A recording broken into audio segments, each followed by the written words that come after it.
신율의 뉴스 정면 승부. 예, YTN 라디오의 신율의 뉴스 정면 승부 2부 시작합니다. 1부에서 정치 김앤, 오늘은 2입니다. 이거 이어갈 텐데요. 지금 스튜디오는 이종근 시사평론가, 김민아 시사평론가 두 분과 함께하고 있습니다. 자, 일단은 뭐 요 얘기는 여기서 그치고 그 이재명 대표 교섭단체 연설 얘기부터 좀 해볼까요? 어떻게 보셨어요? 시정연설이었다. 대통령의 시정연설이었다. 이렇게 생각을 합니다. 왜냐하면 야당 대표와 또 여당 대표 또는 대통령의 시정연설과 다른 점은 야당 대표는 집행 권한이 없어요. 뭘 하겠다라고 얘기하면 안 돼요. 그러니까 알 수가 없는 거예요. 안 되는 게 아니고. 그러니까 여당이 뭘 잘못하고 있다. 대통령이 뭘 잘못하고 있다. 이게 쌓여서 우리는 앞으로 집권하면 뭘 한다. 이런 정도였던 멘트예요. 지금까지 보면. 근데 오늘 와 지금 이야기한 것 이렇게 두껍고 30분 넘게 얘기했고 얘기한 것들은 전부 다 어마어마한 돈이 필요한 거고 그걸 전부 다 하겠다라고 얘기를 해요. 이를테면 그러니까 와 이제 대통령 다 되셨구나. 근데 실제로 그럴 것 같아요. 왜냐하면 정적이 없잖아요. 지금 같은 당에서 일단 그다음에 자기가 대통령이 정말 된다면 170석의 여당 의원들을 가지고 있는 뭐 잘하면 190석도 넘죠. 헌정사상 이런 경우가 없어요. 200석에 가까운 그러니까 여당 의원들을 하고 자기가 대통령을 시작하는 거예요. 어마어마한 정말 그 권한이 있거든요. 그렇죠. 그러니까 그 권한을 이렇게 하겠다라고 쭉 얘기했는데 그러니까 이재명 대표의 문제는 이거예요. 서사가 쌓이지를 않아요. 그때 다 다르거든요. 대표 연설만 해도 그래요. 2022년, 2023년 이번에 2025년에 한 거를 비교하면 그때 이재명은 다 다른 사람들이에요. 이게 전부 다 자아가 다른 사람들이 쫙 있는 거예요. 이를테면 기본소득만 얘기를 해보죠. 2022년도에 기본사회를 위해서 특기를 구성하고 모든 건 다 하겠다라고 얘기를 해요. 근데 이 기본소득 사라졌잖아요. 근데 그리고 그 전에는 또 기본소득 사라졌다가 대선 끝나고서 살아난 거예요. 예. 그게 당 강령에 기본사회를 집어넣고 당 강령에. 이랬다가 또 지금 잠시 살아났다가 오늘 또 살아난 것 같은데 기본사회. 그러니까 예. 요것만 딱 그럼 얘기하죠. 기본만 얘기를 하죠. 우리가 노무현 대통령한테는 두 글자로 뭐가 있죠? 지방, 지역 분권. 이분은 국회의원 시절부터 기자들 붙잡고 내가 말이야 지역은 살려야 되지 않겠어 이 얘기를 한 사람이에요. 그리고 그걸 실현했어요. 그러니까 노무현 그럼 떠올릴 수 있는 네 글자구나. 지방 분권 딱 있어요. 그럼 뭐 문재인 그러면 사실 추상적인 하자면 사람 우선 사람 얘기를 그렇게 했어요. 자 그러면 김대중 대통령 그러면 뭐죠? 통일. 통일과 평화라는 경제, 평화, 단어를 번영, 통일 이게 떠올라요. 그러면 떠오르죠. 이재명이라는 사람의 정치 철학은 뭐냐는 거예요. 물어봤을 때 없어요. 이 내가 실용이에요라고 얘기하면 뭐 이명박 대통령의 실용도 아니고 그때 다르다는 거죠. 그러면 서사가 쌓이질 않는다. 그럼 서사가 쌓이지 않으면 뭐야? 사람들이 믿질 않아요. 그래 바뀌겠지 또 다음번에. 지금이야 표 얻기 위해서 우파적인 어떤 정책을 쓰지만 기업이 해야 되고 말이야. 그 정부가 개입하지 말아야 되고 이거 지금 수십 년 동안 국민의힘 정당에서 떠들던 거예요. 늘 일관성 있게. 근데 그것도 다 차용한데 대통령 돼서 그걸 할까요? 안 한다고 봅니다. 170명의 그 탈레반들이 있는데 운동권 출신들의 탈레반들이 있는데 갑작스럽게 보수 우파적인 정책을 그대로 실현한다? 불가능하다. 170명이 전부 다 이제 탄도리처럼 할 거다. 노무현 대통령 시절 열린우리당처럼. 그러니까 저는 사실 오늘 전혀 실현성이 없는 그런 그 연설이었다라고 생각합니다. 어떻게 평가하세요? 그런 비판을 뭐 충분히 하실 수 있다고 보고요. 그리고 그런 생각을 갖는 이제 뭐 보수적인 유권자 분들도 많을 거라고 생각을 합니다. 근데 이제 그런 건 있을 수가 있겠죠. 이재명 대표는 아마 무슨 연설을 하든 뭐 같은 반응이 나왔을 거예요. 가령 지금 말씀하신 것처럼 그럼 뭐 이 집권에서 그러면 기본소득을 하겠습니다. 이렇게 얘기를 했으면 그러면 잘했다고 했겠느냐? 아니죠. 그럼 기본소득 비현실적인 것을 왜 얘기하느냐 뭐 이렇게 됐을 것이고 어떤 얘기를 하더라도 비판받을 것은 제가 볼 때는 거의 뭐 명약 관화한 상황에서 그러면 얼마나 이제 차라리 얼마나 현실적인 얘기를 하는 게 얼마나 현실적인 얘기를 할 것이냐 거기에 사실은 좀 방점을 찍는 게 차라리 그러면 낫다 그런 생각은 좀 들었고요. 오늘 한 얘기를 좀 디테일하게 보면 기본 사회라고 표현을 이제는 하지 않습니까? 기본 시리즈들이 그동안 이제 계속 있었으니까 이 기본 사회라는 걸 뭐 완전히 내다버린 건 아니었습니다. 다만 그거를 이제 유예를 한 거죠. 먼 미래의 일로 이제 얘기를 하는 것 같고 그래서 그거는 일종의 목표로 두되 당장에 이제 해야 될 일들을 쭉 정리를 한 이제 그러한 어떤 이 연설 내용으로 읽혔고 예를 들면은 이제 그런 내용들이 있지 않습니까? 최근에 뭐 이 52시간제를 둘러싼 이제 논란이나 이런 것들을 아마 반영한 그런 내용인 것 같은데 노동 시간을 단축을 해 나가는데 다만 또 이 노동 유연성이나 이런 것들은 또 제고를 하고 그러면서 이런 것들을 이제 이 과거의 틀로 얘기를 하면 우리가 네덜란드 모델이나 이런 거 얘기했던 적 있잖아요. 그래서 이 사회 안전망이나 이런 것들은 제고를 하면서 또 노동 유연성은 같이 이제 또 제고를 하게 만들어서 이런 것들을 사회적 대타협으로 실현하게 만든다. 이런 것들을 한번 추진해 보겠다. 이런 건 사실 역대 어느 정권이든 하려고 했던 거거든요. 그러니까 오늘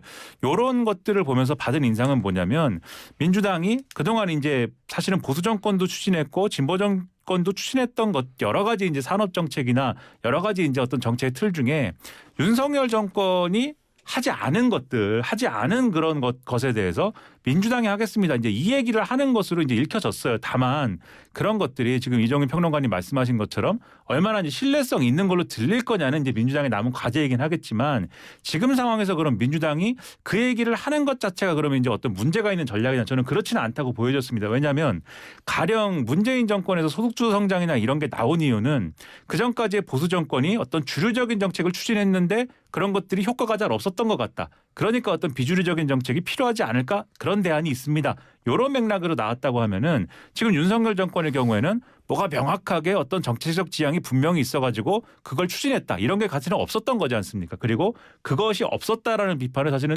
보수 쪽에서도 많이 한 거지 않습니까? 그런 상황에서 이제는 비상계엄 선포나 이런 걸 통해 가지고 완전히 이제는 황무지를 만들어버린 거거든요. 그런 상황에서 민주당이 뭔가 다시 회복하고 성장하고 이런 거를 밟아 나가겠다라는 메시지를 들고 나온 거기 때문에 지금 상황만큼 민주당이 실용을 얘기하기 좋은 때는 없는 것 같다. 그래서 제가 볼 땐 차라리 이 메시지가 지금 상황에서는 적절한 수준이 된다라고 생각이 좀 들었습니다. 저는 오늘 그럼요. 말씀하세요.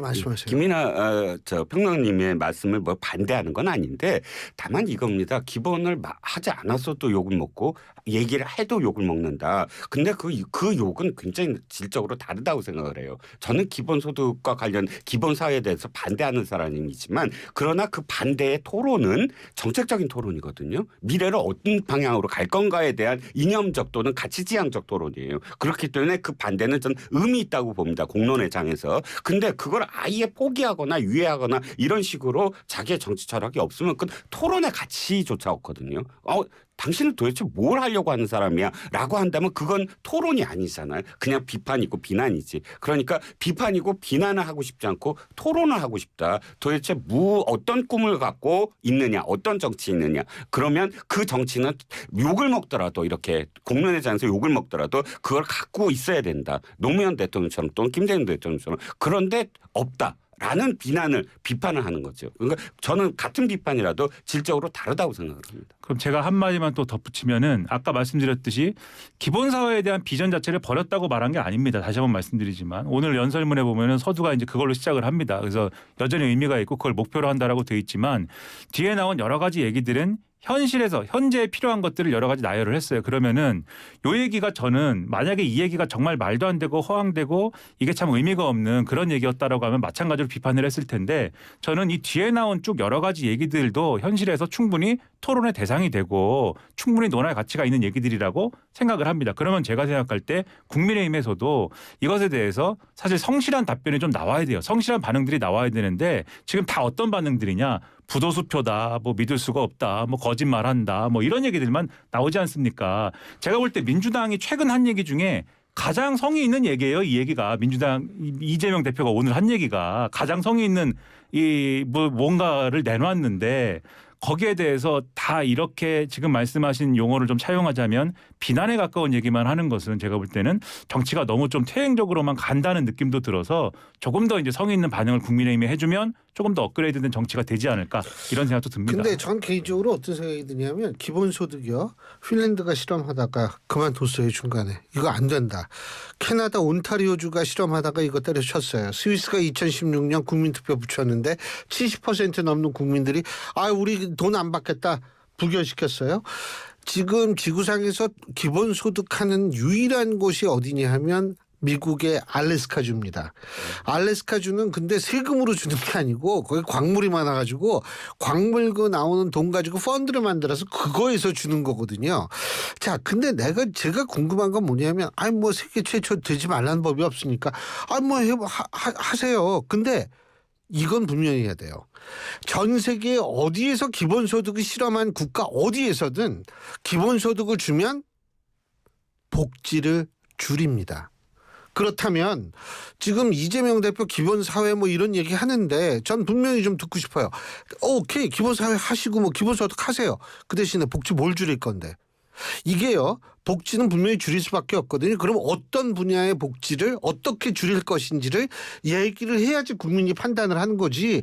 야, 우리 돈 준다, 뭐 기본 저거 한다, 이렇게 해가지고 정확한 판단이 안 되죠. 방금 말씀드렸듯이 고용 유연성을 제고하자는 사회적 대타협을 하자고 하니까 그런 부분의 연장선의 얘기가 있지 않을까 싶은데. 네, 제가 거기에 덧붙일 게 뭐냐면 저는 이재명 대표가 기본 얘기를 하면서 토론을 하고 싶은 이유가 지금 알래스카까지 말씀하셨지만 알래스카까지도 굉장히 오래전 얘기예요. 2016 스위스. 그런데 작년에 아주 유의미한 결과가 하나 나왔거든요. 미국의 AI 맞습니다. 네. 알트머니 그 돈을 대서 맞아요. 결과를 했어요. 네. 근데 그 결과 자체가 사실 그렇게 막 무슨 지금까지 뭐 이재명 대표가 얘기했듯이 그 분홍색 무슨 뭐 무지개가 뜨는 그런 결과가 아니었거든요. 근데 물론 무조건 안 된다가 아니라 그럼 토론해볼 가치는 있다는 생각을 해요. 그런데 그렇게 무지갯빛은 아니었고 또 우리나라에서도 지금 그 지자체 저 호남 쪽에 아주 기초 지자체 하는 곳에서 결과가 나왔어요. 인구 늘다가 다시 줄는데 다시 줄었고 그러면 이 두 가지를 놓고 토론을 해보자. 당신이 지금까지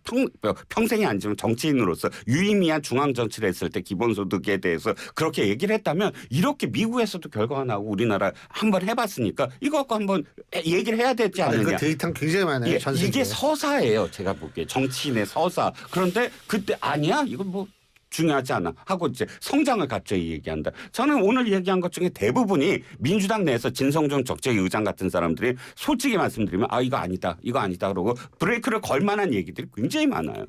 아니 그런데 죄송한데 오늘 얘기한 대부분은 민주당 정부에서도 추진했거나 추진할 수 있는 얘기였고 아마 노동 유연성을 제고하는 내용이 들어가는 사회적 대타협을 추진하는 그 얘기와 관련돼서는 뭐 이견이 있을지는 모르겠는데 그것조차도 사실은 참여정부도 그렇고 뭐 사회적 대타협의 내용으로서 추진하자는 얘기를 이제 했었기 때문에 아까 네덜란드 모델이나 이런 얘기를 드린 거지 않습니까? 그것도 그렇게 뭐 실제 정부를 운영하면서는 이견이 있을 내용으로 보이지는 않고 다만 기본소득과 관련된 거는 아까도 말씀드렸지만 일단 미래의 과제로 이제 미뤘어요. 그런데 이 미래의 과제로 맞는 거냐에 대해서는 저도 말씀하신 것처럼 토론이 필요하고 이건 업데이트가 필요한 문제라고 생각을 합니다. 고수해야 될 문제는 더 이상 아니다라고 생각을 하는데 저는 국민의힘도 마찬가지로 이 문제에 대해서 이 미래에 관해서는 또 토론할 필요가 있다. 왜냐하면 국민의힘에도 정강정책의 기본소득을 써놨습니다. 김종인 비대위 때 우리 제가 존경하는 또 김병민 서울시 부시장하고 해가지고 정강정책을 만들 때 그때는 좀 유행이었잖아요. 그게. 한번 나가세요. 그 국회의원들 막 싸우다가 맨날 우리 존경하는 무슨 네. 전 그게 제일 코미디예요. 아니 저는 이제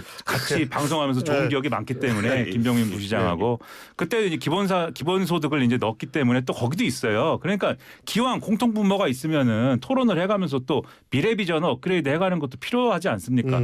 오늘 이재명 대표가 그 교섭단체 대표 연설을 하는데 막 이제 비난을 하고 그러니까 국민의힘 의원들이 이재명 대표 그 얘기 하잖아요. 초등학생들도 있는데 우리 좀 자제합시다 이 얘기를 하지 않습니까? 그리고 이제 권성동 원내대표 이제 교섭단체 대표 연설을 할 건데 민주당은 조용히 하겠습니다. 좀 이렇게 얘기하지 않습니까? 그러니까 좀 선순환 구조로 풀어갔으면 좋겠다 이 말씀을 드리는 거죠. 근데 법적으로 그 초등학생들 그 국회 관람 못하게 하는 법은 만들면 안 되나요? 15분은 해야 됩니다. 왜냐하면 이거 아주 어린이들의 정신건강상 아주 해로워요. 그렇죠. 근데 지금 이제 한 가지 더 여쭤볼게요. 국민소환제입니다.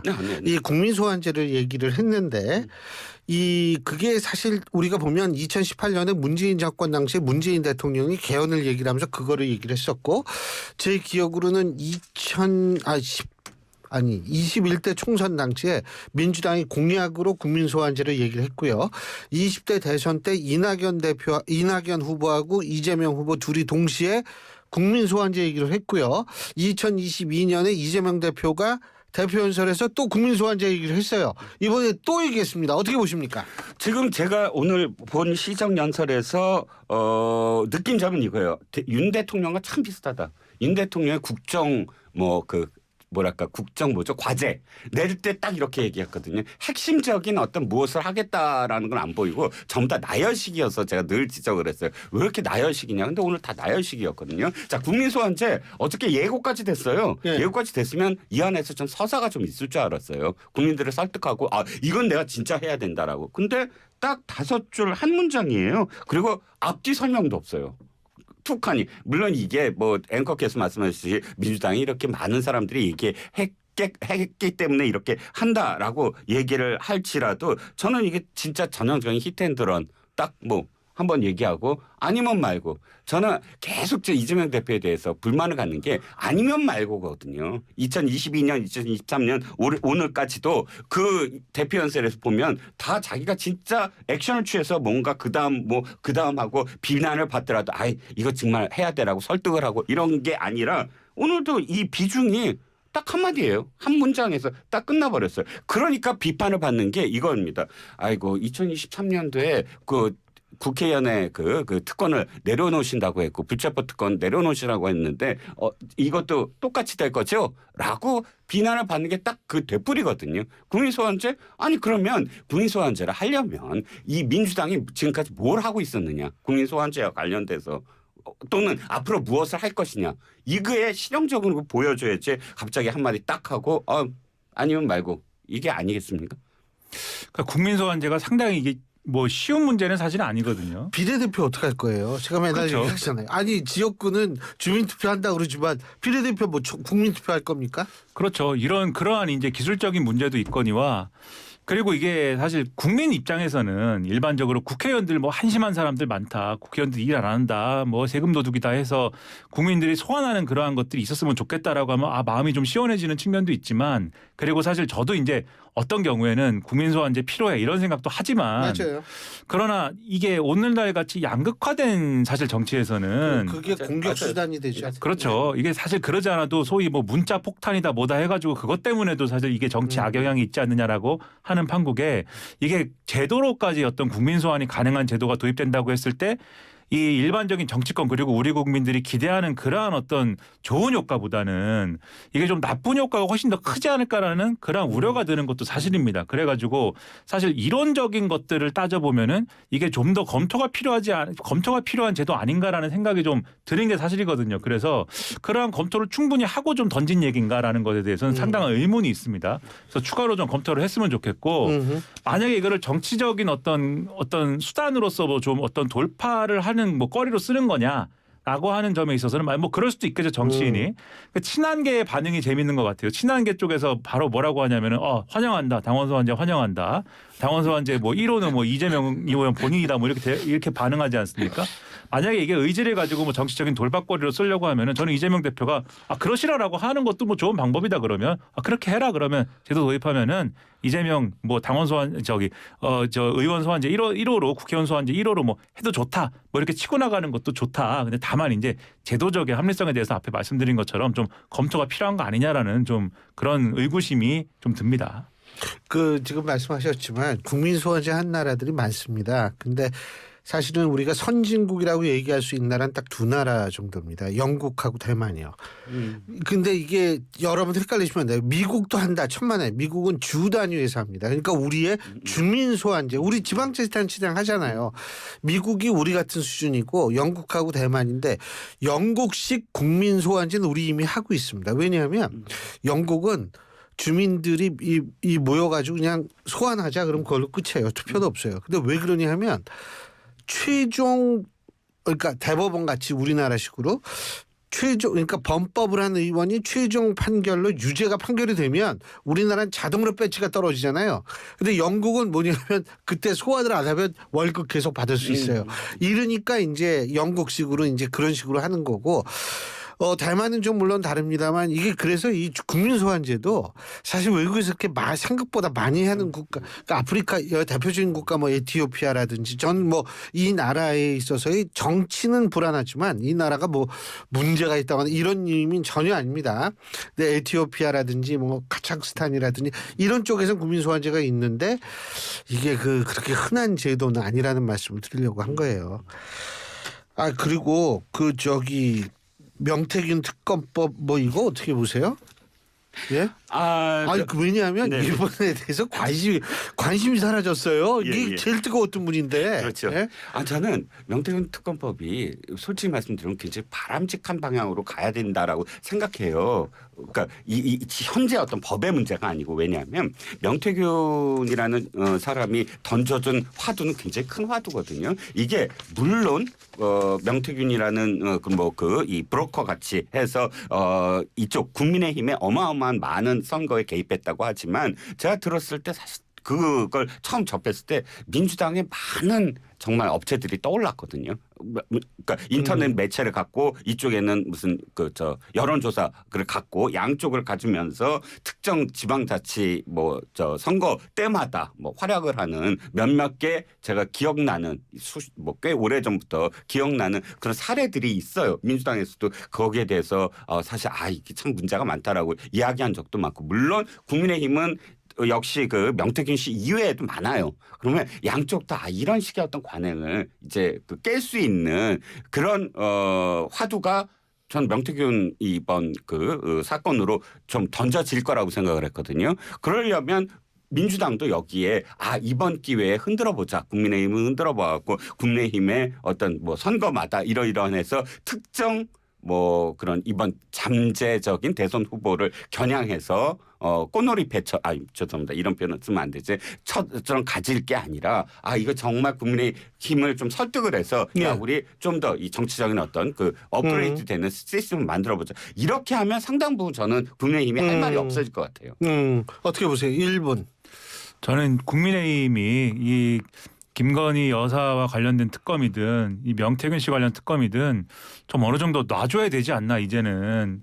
이게 계속 윤석열 대통령이 거부권 행사하고 이러면서 사실은 통과가 안 되온 이 역사가 있는 거 아니겠습니까? 사실은 했어야 되는 측면들이 있는 거고 국민의힘 의원들도 이 필요성에 대해서는 상당히 공감한 측면들이 있었을 거라고 생각을 하거든요. 그래서 이제는 윤석열 대통령 이렇게 직무정지되고 이런 상황에 최상목 권한대행이 또 거부권 행사하고 이런 과정이 있었습니다마는 이제는 어느 정도 이런 부분들에 대해서도 이제는 국민의힘이 좀 동의하고 놔줘야 될 때가 이제 오지 않았나. 그래야 국민들도 신뢰를 좀 다시 회복할 수 있지 않을까 이렇게 생각을 합니다.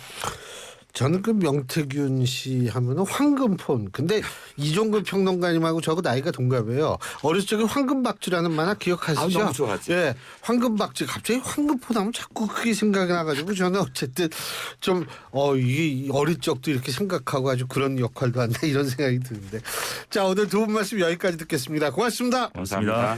예, 정치 김앤이 이종근 시사평론가 김민아 시사평론가.